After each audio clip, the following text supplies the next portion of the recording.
the Discovery Zone is right now it's a room for kids with special needs at Shoal Creek, and the need came from, there was basically, other than the zone's regular classrooms, there was nowhere for those kids to go, and even if they had a one-on-one helper, it's still, the environment needs to be different for those kids. And yeah. How did you get involved in it? How did I get involved?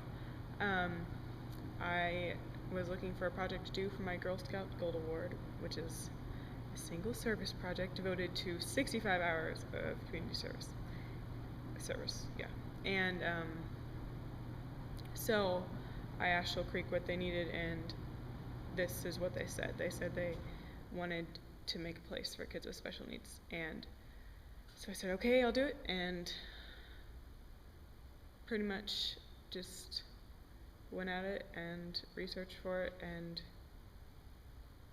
put it all together. What has been the most difficult, or what was the most difficult part in all of putting it together? What was like the biggest obstacle?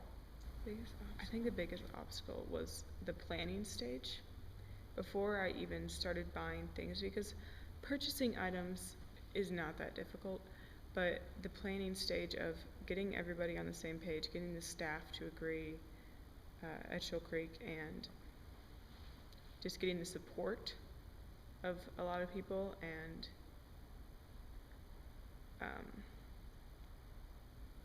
getting people to recognize that I can do this. I'm not just a kid.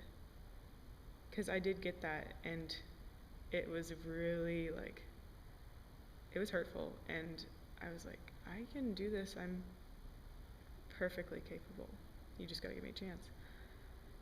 So how did God show up the most in the whole process then? That's the biggest down. What was the biggest up? Biggest up? I originally was going to have a drive for all the items for the room, and that was my plan. And then Roy thought, you know what, people are probably going to be more willing to give monetary donations. And I was like, yeah, okay. And he was like, give me a number. And they said, think of a number of what it'll cost and then double it. And I was like, okay. So I was like, okay, so $2,500. So I told him 5,000, and I thought that was ridiculous. And I was like, there's no way on earth we're gonna even get close to 5,000. And so they had a service on special needs and basically announced this giant need. Like, we need money for this room to happen, for there to be a place to help out these kids. And sure enough, 5,000. Like, we got up to about 3,000, and then a guy came, I have no idea who this person is, anonymous, and said, like, if you don't get up to what you need, like, I'll cover up to 5,000.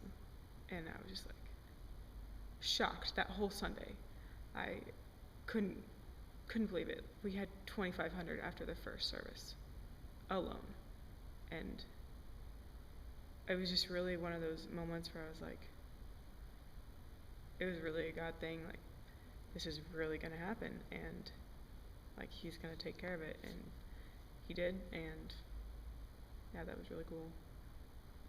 What hope do you have for it now that it's up and going? I really hope that it becomes, well, I hope that word spreads and that gets out, but I also hope it becomes not just playroom. I want it to be a place where those kids can, like, learn about the love of God, and they're going to learn about that through people caring for them, for there being a special place, but also, like, talking about God with them. I mean, because they can learn it too. I mean, yeah, I just hope that it's a really safe place and a place they look forward to going to. Like, I want that to be their best hour of the week, and hopefully word gets around.